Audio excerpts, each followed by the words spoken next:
similar type of the array contains similar type of the data. The if it is of different types, then it is called a struct. And array is of three types: one-dimensional array, two-dimensional array, and three-dimensional array. Now I will talk about one-dimensional array. Array having one index is called a one-dimensional array, and all the elements of one-dimensional array are grouped into a single array, and they are referenced with the single index. So first of all, there are three steps in declaring an array. First of all, you have to declare an array. In the first step, a variable is declared that will be used to store the number of elements in the array. सबसे पहले मैं एक variable बनाता हूँ that will be used to store the number of elements within the array. फिर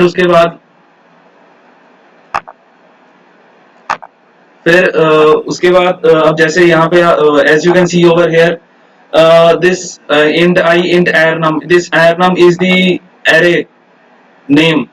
Arnum is equal to new int for I is equal to 0, I less than 10, I plus plus. So the value of array is from 0 to 10. After that, here for I is equal to 0, I am increasing the value of I from 0 to 10, and then I am incrementing it. System.out.println, enter the value of element I plus 1. Here it is incrementing the value of I plus 1, array element I plus 1. Buffer reader bf1 is equal to new buffer reader new input stream reader system.in. This is for taking in the value inside your Java program.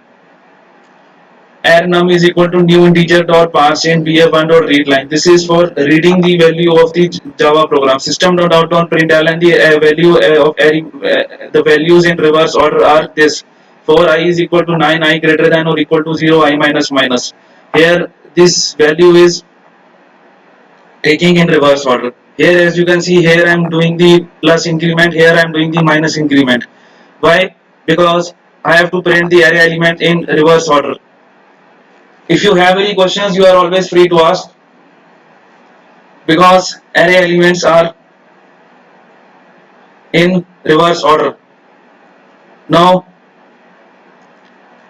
so if you have any questions, you are always welcome to ask. You can ask me if you have any questions. So array elements are in reverse order. System.out.println, the value in the reverse order are: for I is equal to 9, I greater than or equal to 0, I minus minus.